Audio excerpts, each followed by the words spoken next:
All right, man. Well, so this is your kit. We're on the brew deck here. What is it? It's, well, I know what it is. I used to work here. Yeah, so we've got a 2-vessel, 18 hectolitre, so 1800 litre Premier stainless system. So this is a US-made kit.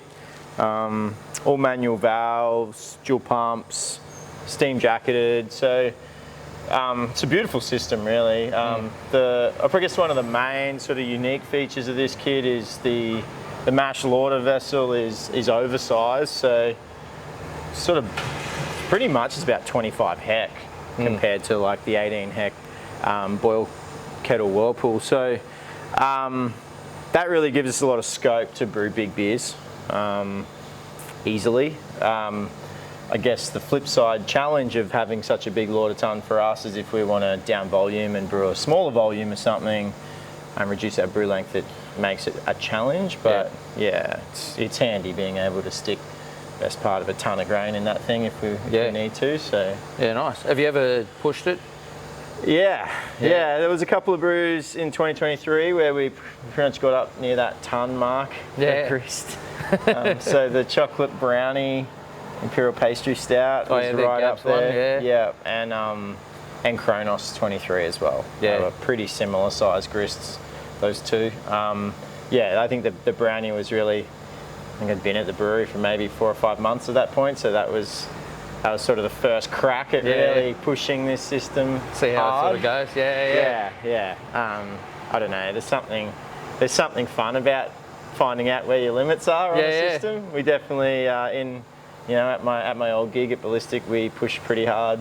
A lot. It's good. And it's a very capable system. And all manual, so there's not really much to go wrong, like no pneumatic valves or anything like that, which can be a bit fiddly. How do you find that coming from Ballistic? Fine, like I love it. I mean, you're up and down the deck a bit more. The kit at Ballistic had a lot more automation, especially towards the end, whereas this is all very manual. We don't really have automation on this system at all.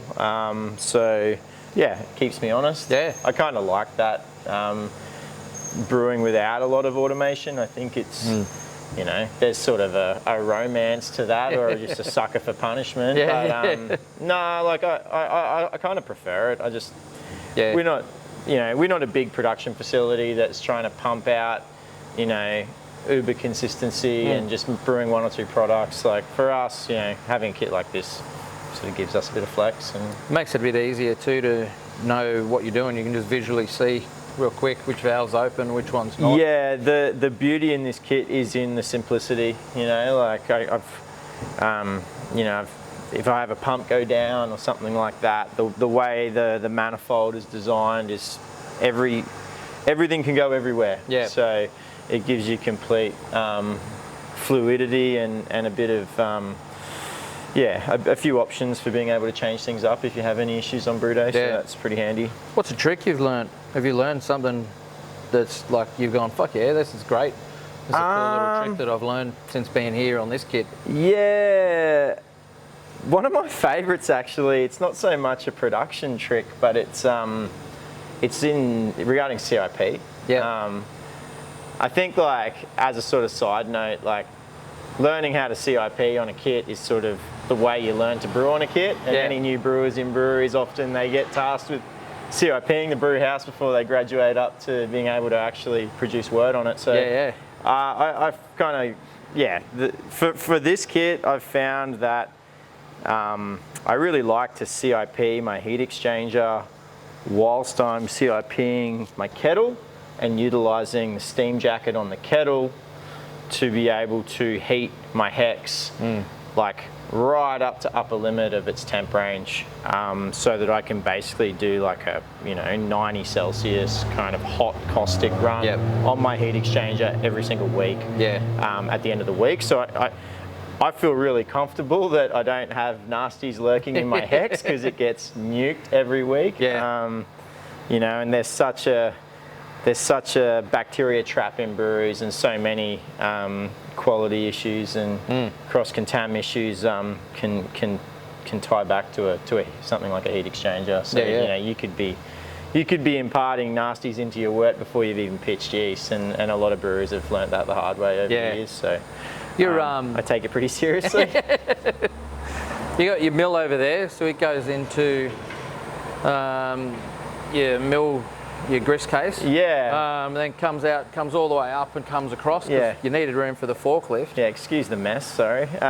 But like, how much do you brew on your own? Like, are you running back and forth while you're milling? I prefer it, honestly. I prefer to mill and mash in at the same time, just because I find that going backwards and forwards, just by default, it forces me to mill at the pace that I kind of want to mill at. I'm not milling too much, and this design is not ideal. It would be far better off having like an elevated gravity-fed grist case that went straight in.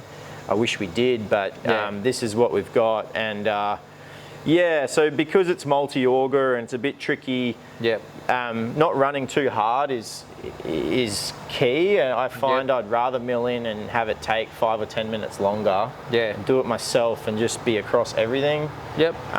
Scott loves to mill. It's like his sort of little passion thing, and I've probably upset him a couple of times just wanting to be like, I just want to do it. But like I don't know, I just find it I seem to have less issues when I do it that way for some reason. So I just it's part of brewing too, right? It's the it's the start of the brew day. So there's something. I don't know. I like to brew alone. I find it sort of weirdly satisfying. So I don't mind.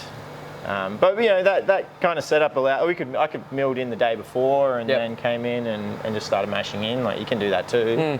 I just find with this multi-auger setup that it's sort of prone to issues. So I try to keep it as stress-free as possible. And it's a very long order, isn't it, for what it has to do? Eliminate as many risks and variables as possible. But it's fine, chugs along. How do you go with measuring? Like, have you got all of that sorted, all your measurements, like getting your mash temps, all of that?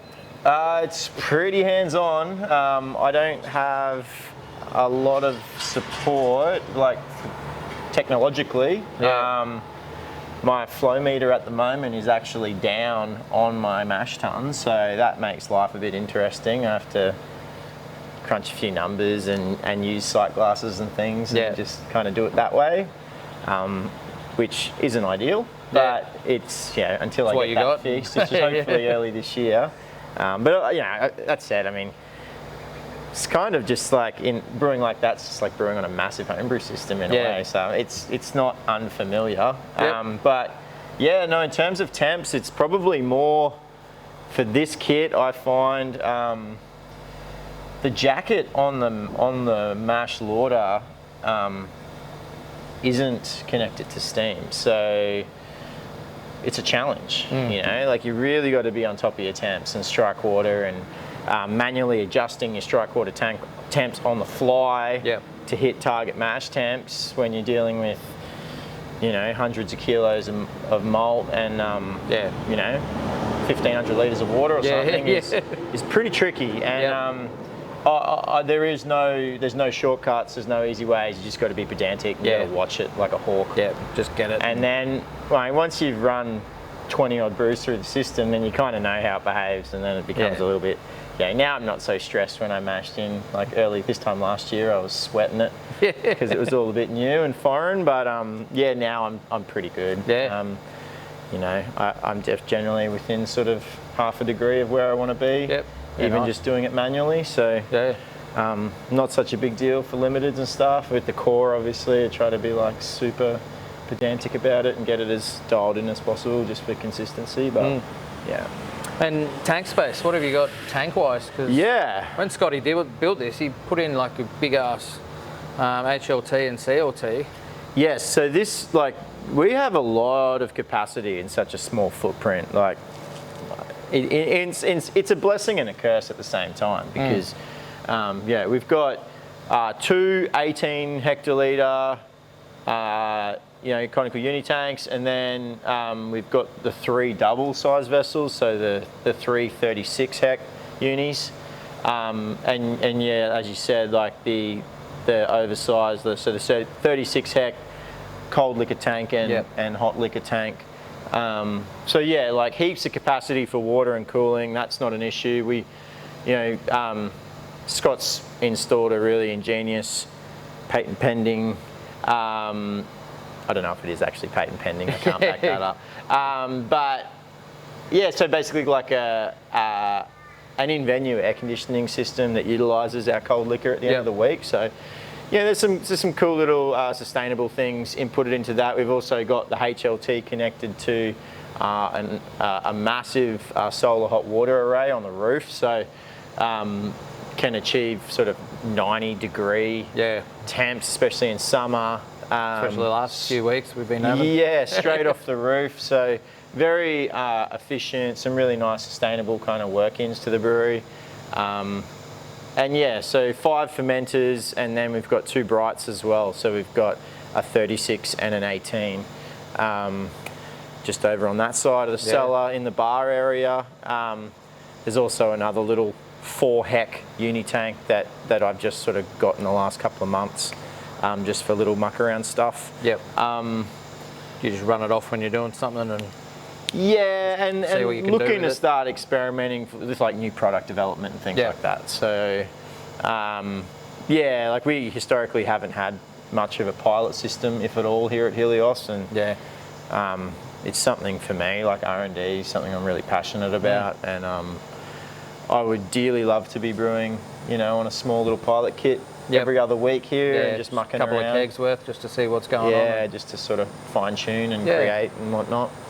But yeah, that's sort of it for the major plant, and then a little bit of like ancillary stuff, keg washers and steam boilers and all that other stuff, chillers and things. But yeah, I mean it's a small space, like it's not a big space at all, and there's a lot of volume, there's a lot of capacity in the facility, but we are limited by the amount of vessels we have. So it is a bit of a dance trying to get, especially in this current market, I've been trying to push the brew length down so I can brew more often and keep product fresher and make limiteds a little bit more exclusive and things like that. So with this big oversized system, it keeps me on my toes trying to do that. But yeah, I mean, I'm lucky. I've always brewed on Chinese equipment, so mucking around on a American-made system's been great. It's been dope. Nice.